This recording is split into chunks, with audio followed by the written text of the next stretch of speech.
लोकसभा चुनाव के पहले चरण का मतदान खत्म हो चुका है और उस पहले चरण के रुझान आने अभी से शुरू हो गए हैं। कई मीडिया रिपोर्ट्स में सामने आया है कि पहले चरण में बीजेपी को कई सीटों पर झटका लगा है, लेकिन अभी भी लोकसभा चुनाव में बीजेपी के नैया पार लगाने के लिए प्रधानमंत्री मोदी ने पूरी ताकत झोंक दी है।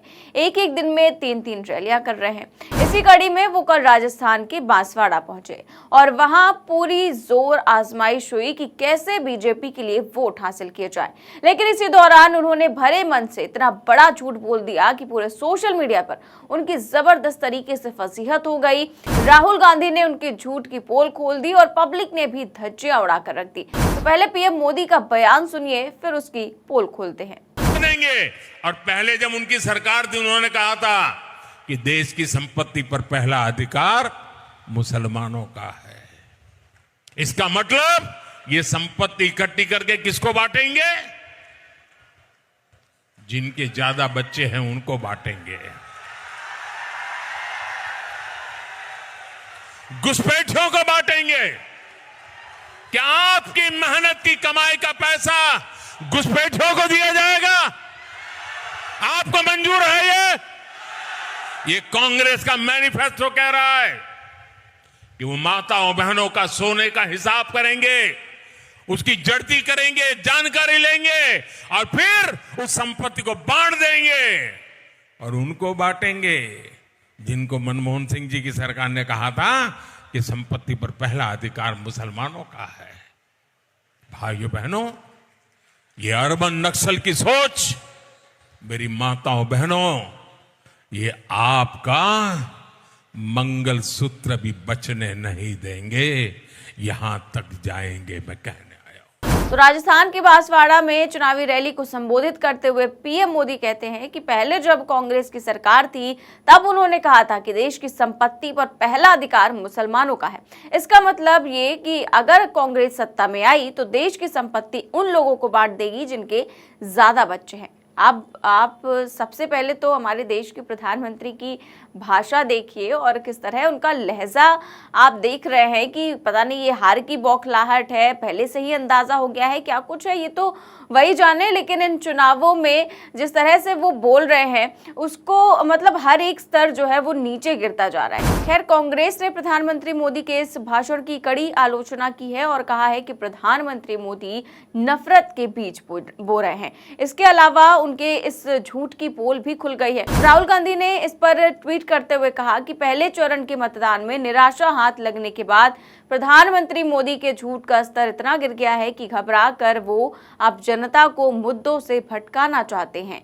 कांग्रेस के क्रांतिकारी मैनिफेस्टो को मिल रहे अपार जन समर्थन के रुझान आने शुरू हो गए हैं। देश अब अपने मुद्दों पर वोट करेगा, अपने रोजगार, अपने परिवार और अपने भविष्य के लिए वोट करेगा। भारत भटकेगा नहीं। तो इस बार राहुल गांधी ने पीएम मोदी पर जो है उनके बयान को लेकर कहा कि इस बार भारत भटकेगा नहीं बल्कि मुद्दों पर वोट करेगा।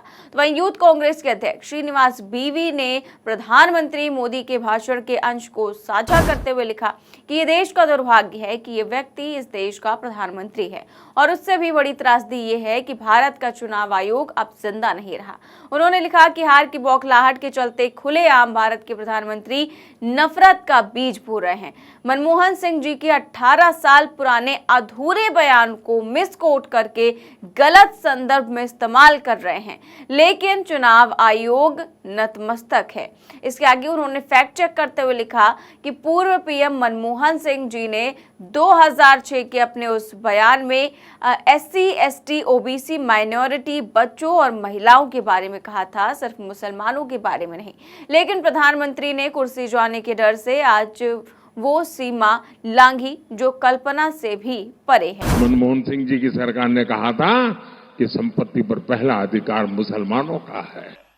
Our collective priorities are clear: agriculture, irrigation and water resources, health, education, critical investment in rural infrastructure, and the essential public investment needs of general infrastructure, along with programs for the uplift of scheduled castes, scheduled tribes, other backward classes, minorities, and women and children.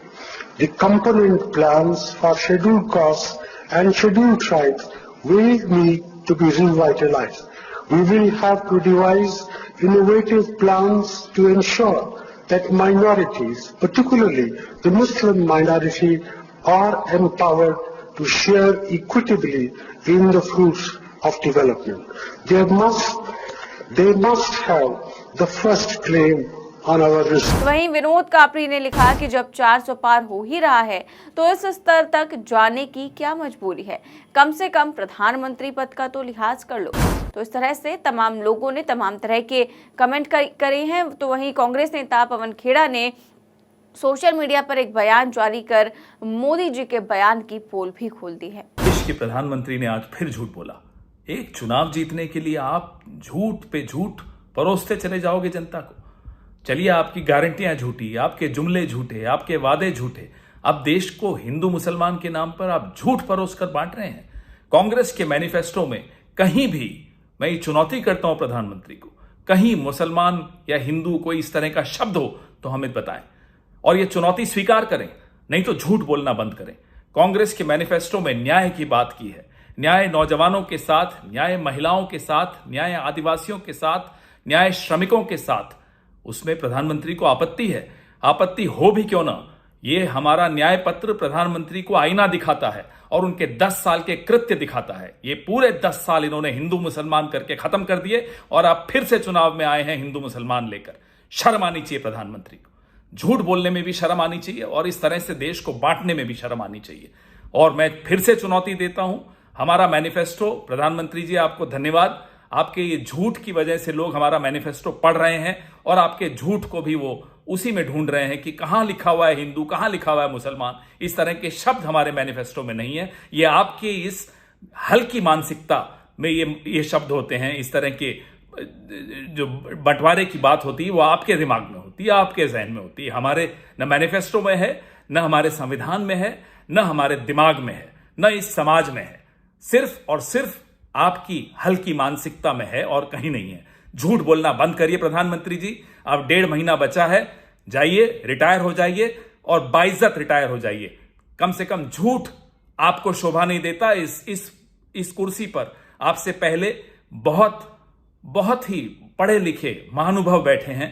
कभी किसी ने इस तरह का झूठ नहीं बोला जिस तरह से आप बोलते हैं। और आपके बाद भी बहुत अच्छे लोग आएंगे, प्रधानमंत्री बनेंगे, लेकिन कोई भी इस तरह से झूठ नहीं बोलेगा और आपका नाम इतिहास के डस्टबिन में जाएगा जिस तरह का आप झूठ बोलते हो। माफ कीजिएगा, ये भाषा हम आप ही से सीख रहे हैं। जय हिंद, जय कांग्रेस। तो इस तरह पीएम मोदी के बयान की हर बार पोल खुल जाती है, लेकिन इसके बावजूद शायद पीएम मोदी झूठ बोलने से कभी बाज नहीं आएंगे। और अब तो पब्लिक भी पीएम मोदी के झूठ से ऊब चुकी है, इसीलिए उनकी रैली में जाती ही नहीं है। जी हाँ, पीएम मोदी 2 दिन पहले महाराष्ट्र के नांगेर पहुंचे और नांगेर की रैली में जिस वक्त पीएम मोदी बड़ी बड़ी बातें कर रहे थे, उसी वक्त का एक वीडियो सोशल मीडिया पर वायरल हो गया, जिससे खूब फजीहत हो गई।